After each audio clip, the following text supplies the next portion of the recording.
अस्सलाम वालेकुम क्लास। उम्मीद करता हूँ कि आप सारे के सारे खैर खैरियत से होंगे और अल्हम्दुलिल्लाह अपने अपने घर पे पढ़ाई को एंजॉय कर रहे होंगे। तो आज की क्लास में हम लोग इंशाल्लाह यूईटी के पास पेपर्स को डिस्कस करेंगे जो कि आपसे माजी में पूछे गए। ठीक है, so now let me explain this to you. Question number 1, if Q1, Q2 and Q3 are placed in vacuum and the electrical flux of all charges is zero, then which statement is correct? अब देखो हमारे पास according to Gauss's law जो formula हमारे पास इस्तेमाल हो रहा होता है वो हो रहा होता है that is flux equals to charge enclosed upon permittivity of medium. अब हमारे पास जो गॉसेस लॉ है ना उसकी जो एक्सप्लेनेशन है हमारे पास कुछ इस तरीके से है कि अगर आपने नेट इलेक्ट्रिकल फ्लक्स मालूम करना हो किसी भी चार्ज की मदद से, ठीक है, तो उसका जो फॉर्मूला होगा बेसिकली आपके पास होगा that is Q enclose upon permittivity of medium. अभी आपके पास जो क्यू इनक्लोज है ना ये आपके पास वो चार्ज है जो किसी भी सरफेस के अंदर इनक्लोज होना चाहिए, जो किसी भी सरफेस के अंदर इनक्लोज होना चाहिए। और वो आपकी सरफेस कुछ भी हो, वो आपकी सरफेस ट्राइंगल हो, वो आपकी सरफेस स्पेरिकल हो, वो आपकी सरफेस सिलिंड्रिकल हो, कोई भी आपके पास जो है आपकी सरफेस हो, लेकिन आपका जो चार्ज है वो उस सरफेस में आपके पास क्या हो, इनक्लोज हो। ठीक है, उसकी मदद से हम लोग जो इलेक्ट्रिकल फ्लक्स मालूम करते हैं वो हमारे पास होता है ये। अब हमने क्या करा है, हमने Q1, Q2 और Q3, हमारे पास ये तीन चार्जेस हैं। इन तीनों चार्जेस को बेसिकली हम लोगों ने एक वैक्यूम में छोड़ा हुआ है। ठीक है, वैक्यूम देखो, वैक्यूम बेसिकली आपके पास है हमारे कोर्स के मुताबिक आपके पास ये फ्री स्पेस, आपके पास एयर, आपके पास वैक्यूम, ये तीनों की तीनों बातें हमारे कोर्स के मुताबिक एक ही हैं। ठीक है, फ्री स्पेस, एयर और वैक्यूम, इन तीनों का मतलब हमारे कोर्स के मुताबिक एक ही है।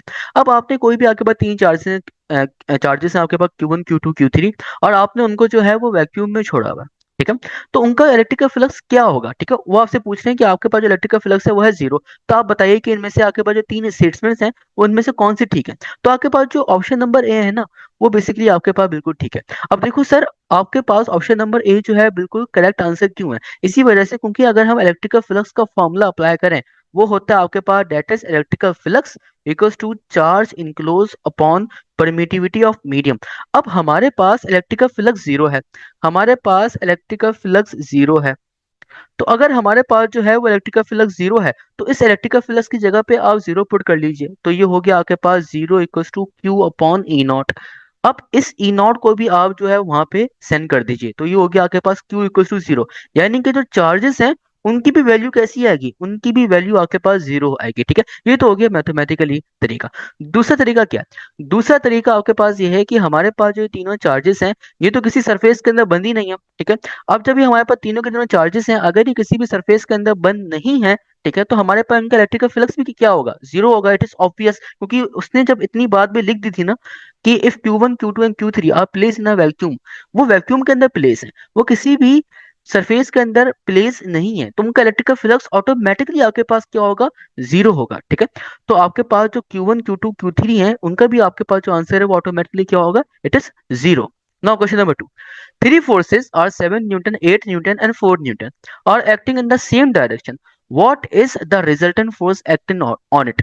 अब देखो फिजिक्स में हमारे पास क्या होता है कि अगर आपके पास डायरेक्शन सेम आ जाती हैं, अगर आपके पास डायरेक्शन सेम आ जाती हैं तो आपको जो गिवन फिजिकल क्वांटिटी है, आपके पास जो गिवन फिजिकल क्वांटिटी है आप क्या करेंगे, आप उनको basically as it is add कर लेंगे। अगर आपके पास जो डायरेक्शन है वो कैसी है, आपके पास अगर डायरेक्शन सेम है, लेकिन अगर आपके पास डायरेक्शन अपोजिट है, यानी कि आपके पास एक फिजिकल क्वांटिटी, लेट सपोज आपके पास जो बॉडी की एक्सीलरेटिंग फोर्स है, ठीक है, वो कुछ सीधे हाथ पे लग रही है इस तरीके से, ठीक है, और आपके पास ये गाड़ी है, और बॉडी की एक रिटार्डेशन वाली फोर्स होती है, ठीक है, वो लग रही है उल्टे हाथ पे।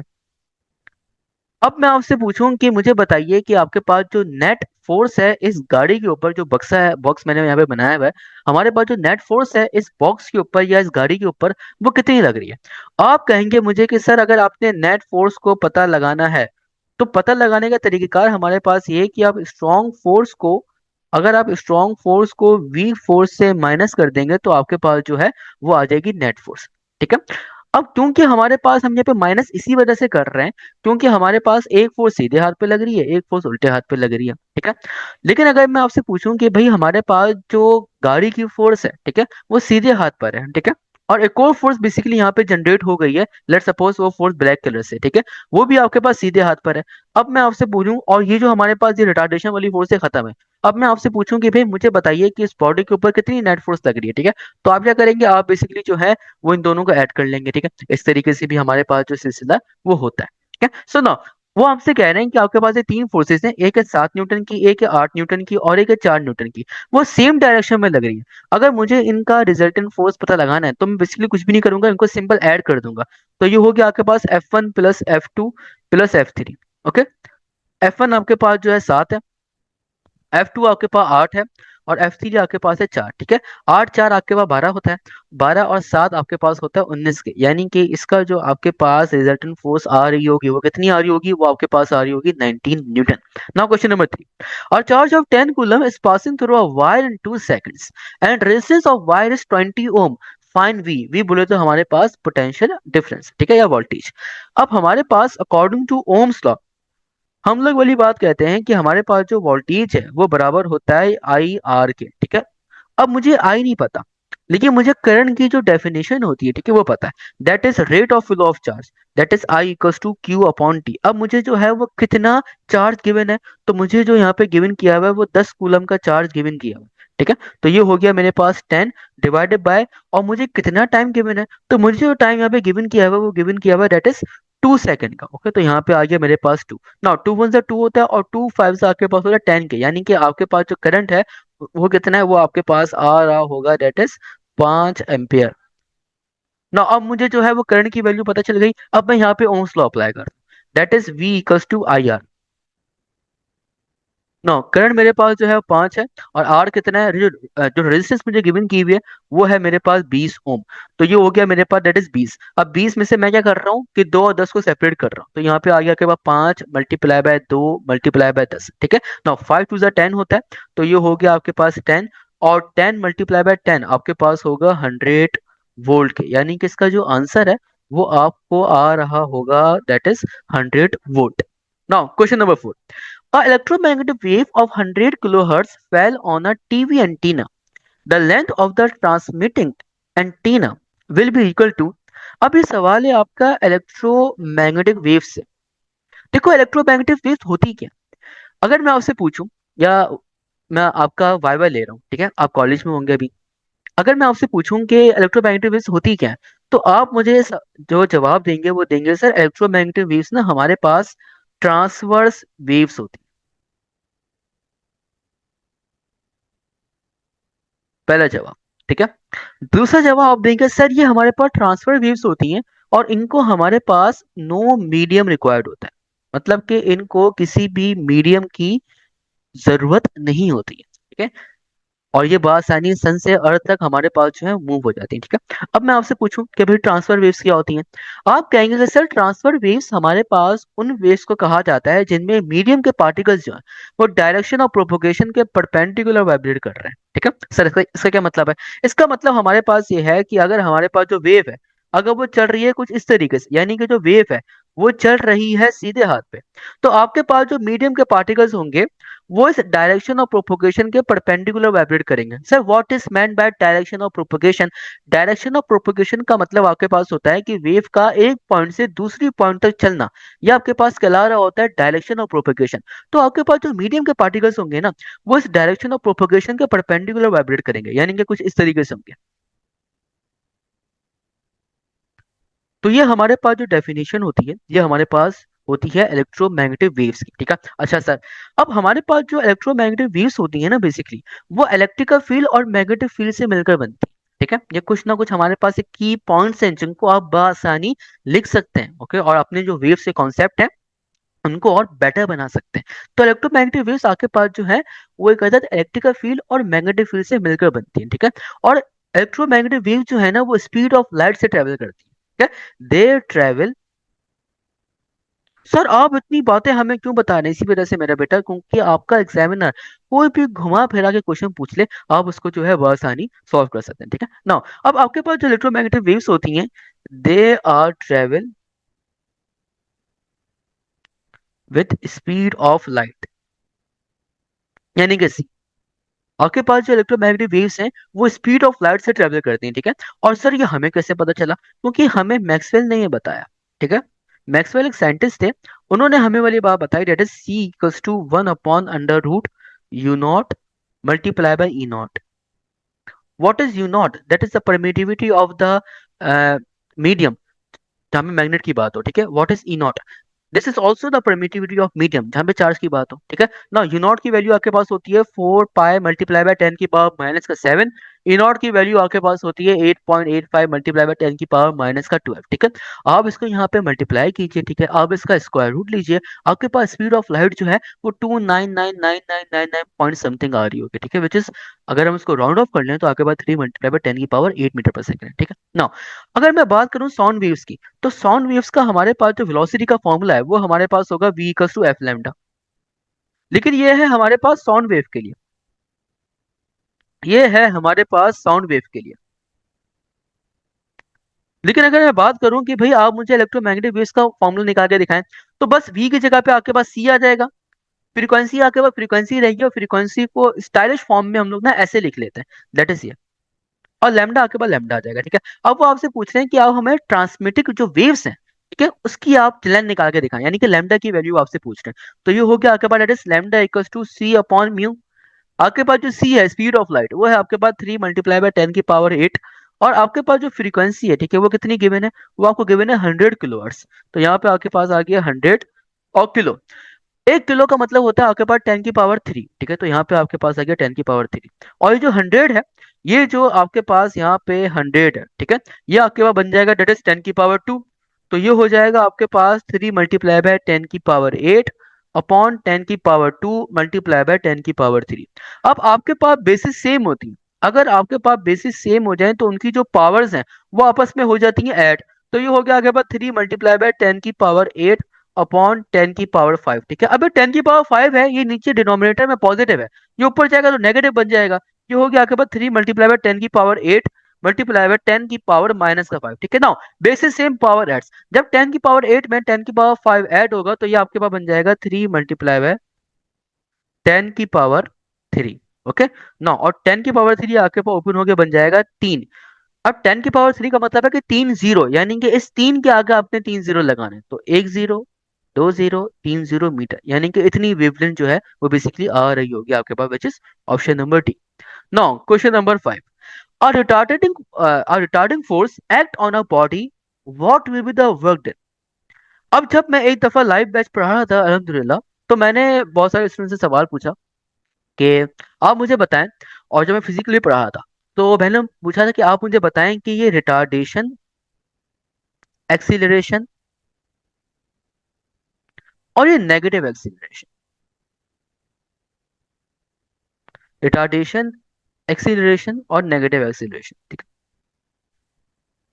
तो एक्सीलरेशन यहाँ से हटा देते हैं, ठीक है।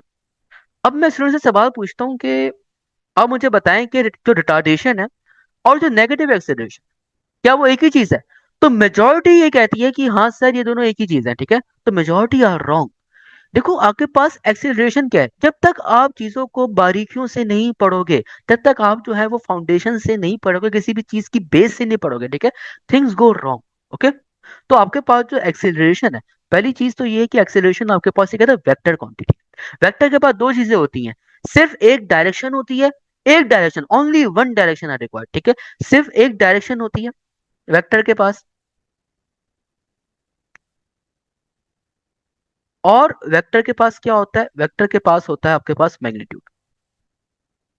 अब जो आपके पास वेक्टर है उसके पास से और सिर्फ एक डायरेक्शन होगी, दे आर दी पॉजिटिव और नेगेटिव, ओके। उसके पास पॉजिटिव डायरेक्शन भी हो सकती है, उसके पास आपके पास जो है वो नेगेटिव डायरेक्शन भी हो सकती है, ठीक है। तो नेगेटिव एक्सीलरेशन का क्या मतलब है?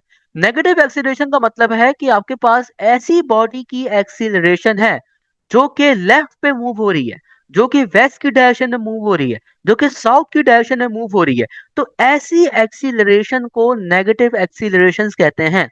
ऐसी एक्सीलरेशन जिनकी डायरेक्शन नेगेटिव है, तो they are called as the negative acceleration. ठीक है, नाउ नेगेटिव एक्सीलरेशन क्या है? ऐसी एक्सीलरेशन जिनकी डायरेक्शन नेगेटिव है, ओके, वो आपके पास नेगेटिव एक्सीलरेशन है। Now what is meant by the retardation? Retardation क्या होता है बेसिकली आपके पास के बॉडी की स्पीड जो है, रिटार्डेशन का मतलब होता है कि बॉडी की स्पीड आपके पास लो हो रही है, बॉडी की स्पीड लो हो रही है, और बॉडी की स्पीड कम होते होते होते होते इतनी हो जाएगी कि बॉडी की स्पीड जीरो हो जाएगी, और फाइनली बॉडी आपके पास जो है वो रेस्ट के अंदर आ जाएगी। इसका मतलब बेसिकली आपके पास जो होता है वो रिटार्डेशन होता है। ठीक है, तो रिटार्डेशन और नेगेटिव एक्सीलरेशन, ये दोनों आपके पास जो है वो अलग अलग बात है। ठीक है, नेगेटिव एक्सीलरेशन का मतलब आपके पास ये है कि एक ऐसी एक्सीलरेशन है जिसकी डायरेक्शन नेगेटिव है, तो वो नेगेटिव एक्सीलरेशन है। रिटार्डेशन का मतलब है बेसिकली आपके पास कि वो बॉडी की जो स्पीड है वो आपके पास कम हो रही है, वो आपके पास रिटार्डेशन है। ठीक है, नाउ अब वो आपसे क्या पूछ रहे हैं? वो आपसे पूछ रहे हैं कि अ रिटार्डिंग फोर्स। ठीक है, अब आओ, लेट सपोज कि मेरे पास ये एक अदद गाड़ी है। सर ये तो बॉक्स है, ठीक है, इसके नीचे मैंने दो पहिए बना लिए। ठीक है, तो ये मेरे पास गाड़ी बन गई।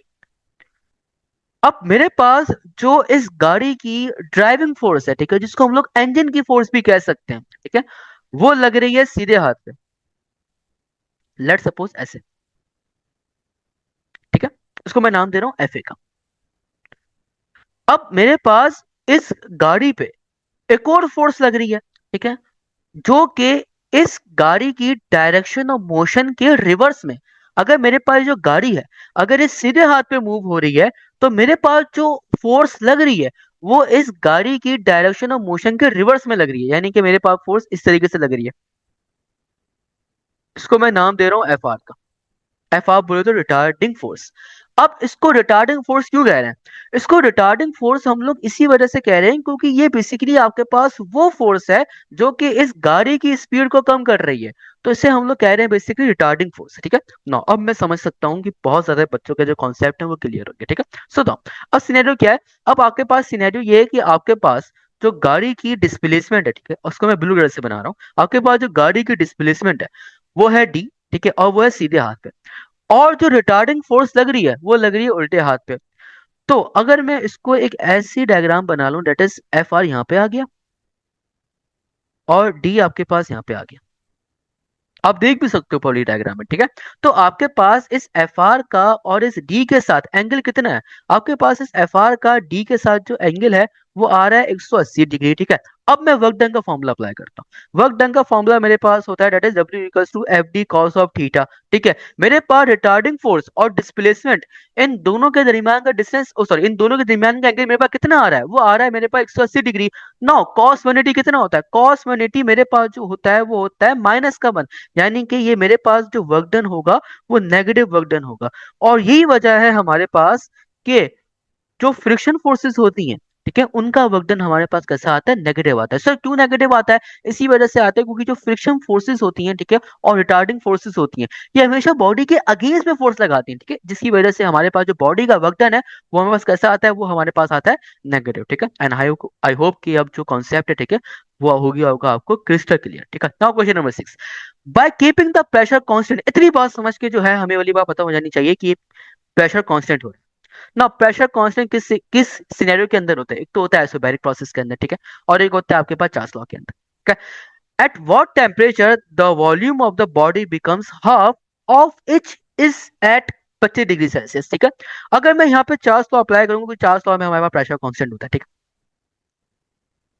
अगर मैं यहाँ पे चार्ल्स लॉ अप्लाई करूँ तो मेरे पास चार्ल्स लॉ का फॉर्मूला होता है, that is volume is directly proportional to temperature. यहां से मैं अपना एक फॉर्मूला जो है वो खुद का एक फॉर्मूला यहां से जनरेट कर सकता हूँ। कैसे? यहाँ पे मेरे पास आ जाएगा, that is V1/V2 equals to T1/T2।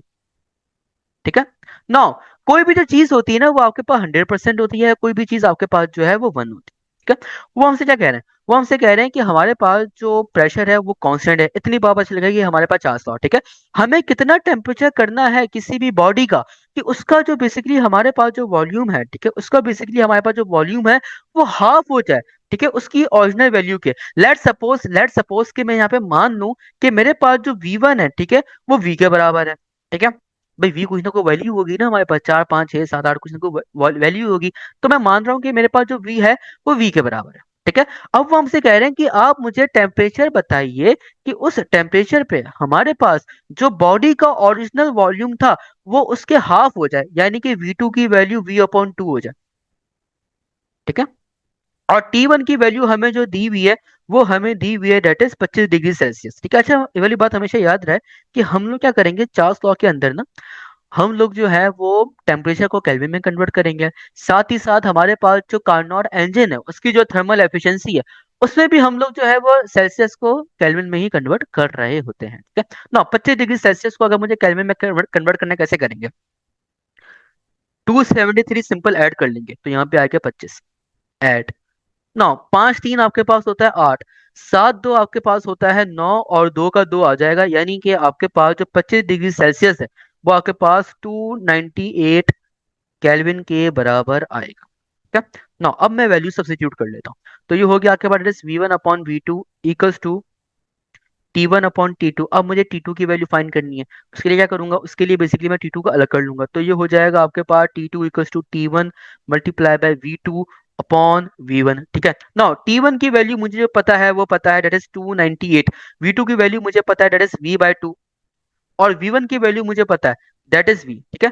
तो ये जो मेरे पास V है, ये V इस V को जो है वो खत्म कर देगा और मुझे 298 को डिवाइड करना है मुझे सिंपल दैट इज 2 से। ठीक है ना। कैसे करेंगे, 2 1 2 होता है तो यहाँ पे 2 1 2 आ गया।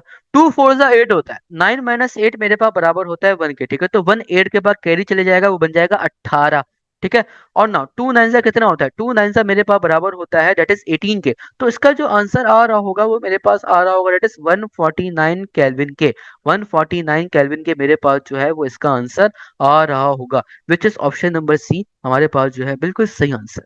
Now question number 7, the speed of the pendulum is under root 0.91 C. ये 0.91 सी अंडर रूट के अंदर है, सी बाहर है। ठीक है। Its time period is 1.8 second, then what will be its period in initial frame. अभी बेसिकली हमारे पास जो बात हो रही है ना वो आइंस्टाइन की स्पेशल थ्योरी ऑफ रिलेटिविटी से बात हो रही है। अब स्पेशल थ्योरी ऑफ रिलेटिविटी में हम लोग क्या कर रहे होते हैं ना, फ्रेम ऑफ रेफरेंस को कंसीडर कर रहे होते हैं। ठीक है। Now what is meant by the frame of reference.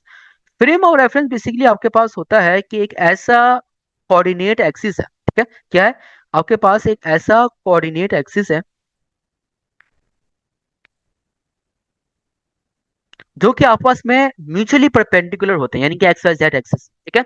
और इन एक्स वाई जेड एक्सिस को मिला के हम लोग बेसिकली स्पेस भी कह रहे होते हैं, इनको कोऑर्डिनेट एक्सिस भी कहा जाता है। ठीक है। नाउ अब ये एक्स वाई जेड बेसिकली हमारे पास जो है वो यूज होते हैं किसी भी गिवन बॉडी की जो पोजीशन है उसको बताने के लिए, उसको हम लोग कह रहे होते हैं that is frame of reference. ठीक है। तो ना फ्रेम ऑफ रेफरेंस क्या है, फ्रेम ऑफ रेफरेंस बेसिकली आपके पास एक ऐसा थ्री कोऑर्डिनेट एक्सिस हैं जो कि आपस में म्यूचुअली परपेंडिकुलर होते हैं और इनका काम किसी भी पॉइंट की या किसी भी बॉडी की जो पोजीशन है उसको पता लगाना होता है। ठीक है। नाउ अब हमारे पास जो है according to special theory of relativity एक हमारे पास जो होता है वो रिजल्ट होता है that is T=T0 under root 1 - का V² अपॉन C²। ये जो अंडर रूट 1 - का V² अपॉन C² है ना, इससे हम लोग कह रहे होते हैं लॉरेंस फैक्टर। क्या कह रहे होते हैं, इससे हम लोग कह रहे होते हैं लॉरेंस फैक्टर। ठीक है। एक माजी का एमसीक्यूज है और उस माजी के एमसीक्यूज में मेरी बात पूछी गई थी कि आप मुझे बताइए कि आपके पास जो लॉरेंस फैक्टर है इसकी वैल्यू कितनी होगी, ग्रेटर देन 1 होगी, स्मॉलर देन 1 होगी। ठीक है। या फिर आपके पास जो होगी वो नेगेटिव होगी या नन होगी। देखो मैथ्स वाले बच्चे जानते हैं कि अंडर रूट के अंदर हमारे पास नेगेटिव नहीं आ सकता। अगर वो नेगेटिव आ जाए तो वो इमेजिनरी नंबर है, इमेजिनरी नंबर जो है वो दुनिया में एग्जिस्ट नहीं करता।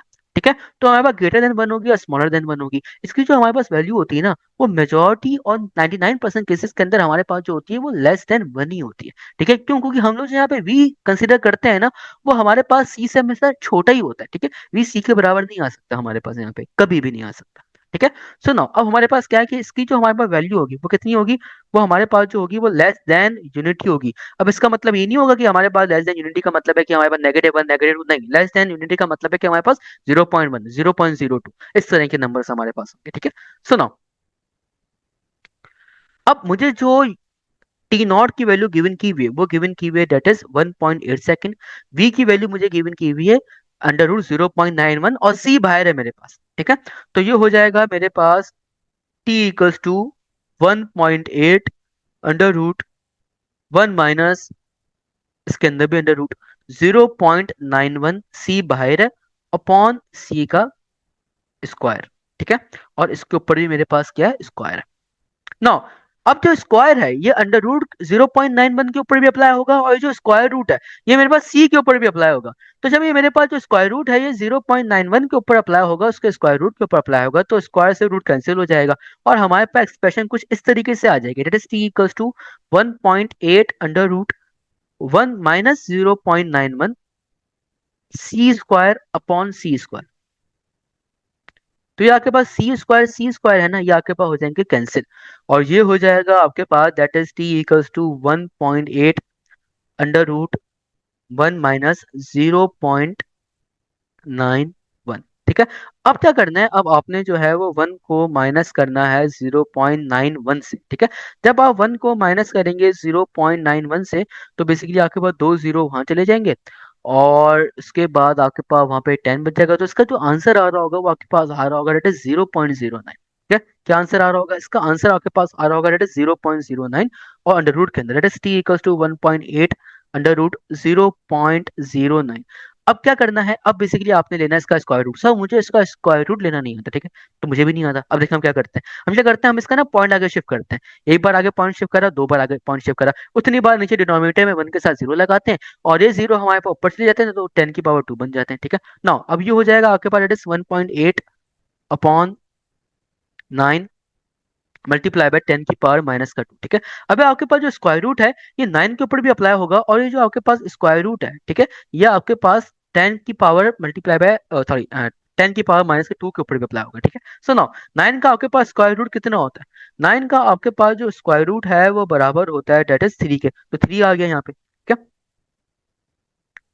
यहाँ पे आपके पास आ गया 3, और 10 की पावर -2 का स्क्वायर रूट आपके पास बराबर होगा 10 की पावर-1 के। ठीक है, अब क्या होगा, जो ऊपर वाला है ना, ऊपर का जो एक पॉइंट है यानी कि 1.8, अब इसका भी आप जो है वो एक पॉइंट आगे शिफ्ट कर लो, तो वो बन जाएगा आपके पास 18, दैट इज 18 मल्टीप्लाई बाय 10 की पावर-1 अपॉन 3 मल्टीप्लाई बाय 10 की पावर-1, और ऊपर भी 10 की पावर-1 है, नीचे भी आपके पास 10 की पावर-1 है। ठीक है, तो दोनों आपस में कैंसिल हो जाएंगे, और ये हो जाएगा आपके पास 3 1 से 3 होता है, 3 5 से 15, और 3 6 से 18, यानी कि इसका जो आंसर आ रहा होगा वो आपके पास आ रहा होगा दैट इज 6 सेकंड के, इसका आंसर आपके पास आ रहा होगा दैट इज 6 सेकंड के।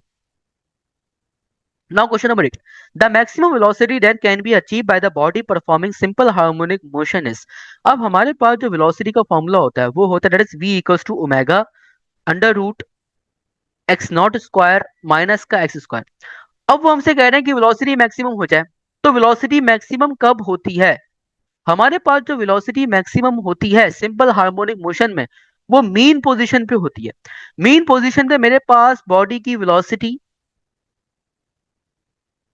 मीन पोजीशन पे मेरे पास बॉडी की काइनेटिक एनर्जी होती है मैक्सिमम, और एक्सीलरेशन और पोटेंशियल एनर्जी मेरे पास होती है मिनिमम। एक्सट्रीम पोजीशन पे मेरे पास जो है बॉडी की वेलोसिटी और बॉडी की काइनेटिक एनर्जी ये होती है मेरे पास मिनिमम, और एक्सीलरेशन और पोटेंशियल एनर्जी ये मेरे पास होती है मैक्सिमम। कब होती है, एक्सट्रीम पोजीशन पे। ठीक है, और वेलोसिटी काइनेटिक एनर्जी मेरे पास होती है मिनिमम।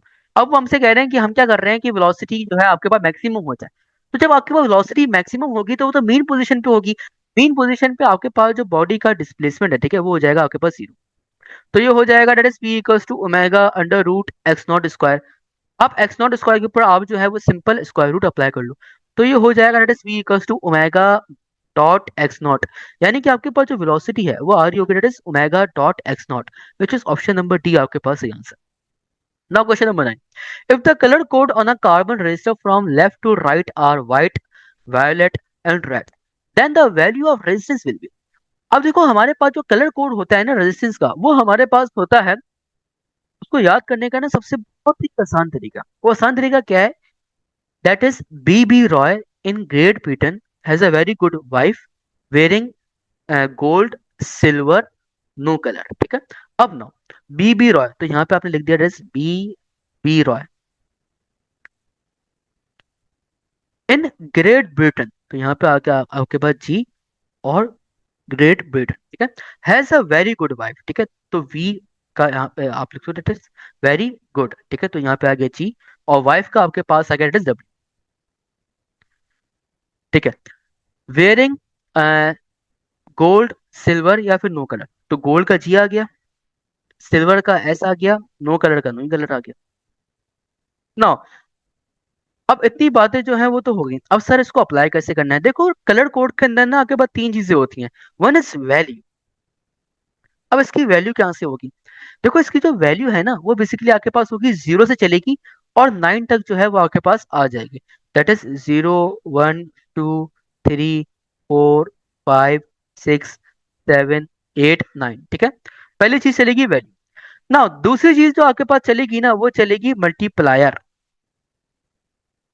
और मल्टीप्लायर जो है ना वो आपके पास चलेगा, दैट इज 10 की पावर 0, 10 की पावर 1, फिर 10 की पावर 2, 10 की पावर 3, 10 की पावर 4, 10 की पावर 5, 10 की पावर 6, 10 की पावर 7, फिर 10 की पावर 8, फिर 10 की पावर 9। ये 0 1 2 3 4 ये 10 की पावर्स हैं। ठीक है, जैसे ही आप 10 की पावर 9 तक आ जाएंगे फिर आप करेंगे दैट इज 10 की पावर -1 और यहाँ पे आ जाएगा 10 की पावर -2। ये हो गया आपके पास मल्टीप्लायर। नाउ अब हमारे पास होता है टॉलरेंस। ठीक है, अब हमारे कोर्स के मुताबिक जो हम लोग टॉलरेंस लेते हैं ना वो हम लोग लेते हैं गोल्ड की, सिल्वर की और नो कलर की। गोल्ड की टॉलरेंस है आपके, सॉरी टॉलरेंस जो है वो आपके पास आएगी दैट इज 5%। सिल्वर की आपके पास जो टॉलरेंस है वो आएगी आपके पास 10%। और नो कलर की आपके पास जो आती है वो आती है दैट इज 20%।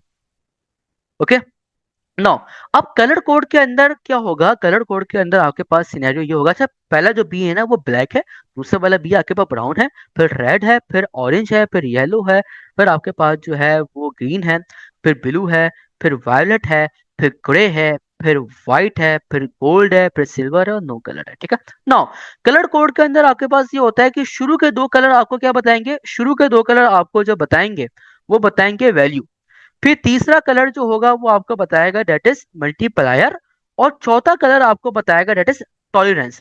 अब हमारे पास टोटल कुल मिला के जो कलर है ना वो है तीन। अब सर इन तीन में से हमें क्या क्या बताएंगे। देखो हमारे पास पहला कलर आ गया व्हाइट, सफेद। दूसरा कलर हमारे पास आ गया वायलेट। तीसरा कलर हमारे पास आ गया लाल। ठीक है, अब मैंने कहा था शुरू के दो कलर वैल्यू बताएंगे। अब व्हाइट की जो वैल्यू है वो आपके पास कितनी आ रही है, व्हाइट की आपके पास वैल्यू आ रही है 9। ठीक है, तो यहाँ पे आपने पहला नंबर अपना लिख लिया, पहला नंबर आपने अपना लिख लिया 9।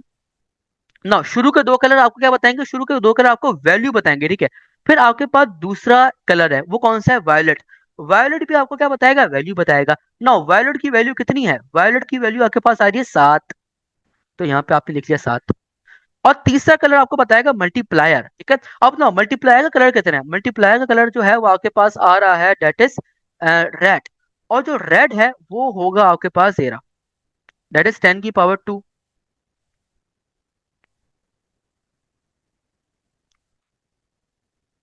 ठीक है, 10 की पावर 2 और ये सही वाला कलर है ना। तो ये हो गया आपके पास रेजिस्टेंस 10 की पावर 2, तो हो गई आपके पास रेजिस्टेंस। ठीक है, 10 की पावर 2 का मतलब है कि इस नंबर के आगे दो जीरो लगाने, तो ये हो जाएगा आपके पास 97 और आगे दो जीरो ओम। तो इसकी जो रेजिस्टेंस है वो आपके पास आएगी ऑप्शन नंबर ए। अगर आप इस ट्रिक को याद कर लोगे ना मेरे बेटा, दुनिया का कोई भी क्वेश्चन हो ना इस कलर कोड के हिसाब से जिससे लोग दूर भागते हैं वो चुटकियों में हो जाएगा। ठीक है ना। Question number 10, semiconductor behaviours. देखो आपके पास जो सेमीकंडक्टर होता है ना उसका जो रिलेशन है टेम्परेचर के साथ वो चलता है आपके पास इनवर्स। और वो मेटल्स जो कि ओम्स लॉ को ओबे नहीं करते उनका जो रिलेशन है रेजिस्टेंस के साथ वो चलता है डायरेक्ट। ठीक है, टेम्परेचर का रिलेशन चलता है डायरेक्ट। अब सेमीकंडक्टर्स में हमारे पास क्या होता है कि जो टेम्परेचर है, ठीक है, जब हम बढ़ाते हैं तो रेजिस्टेंस हो जाती है कम, और हम टेम्परेचर कम करते हैं तो रेजिस्टेंस हो जाती है ज्यादा। ठीक है, नो अब वो आपसे कह रहे हैं कि हमने 0 केल्विन पे इसको रख दिया, यानी कि टेम्परेचर कम करते करते करते करते करते करते इतना कम कर लिया कि रेजिस्टेंस कुछ ज्यादा ही हो गई। ठीक है, और हमारे पास जो सेमीकंडक्टर है फिर वो बिहेव कर जाता है as a insulator, which is option number.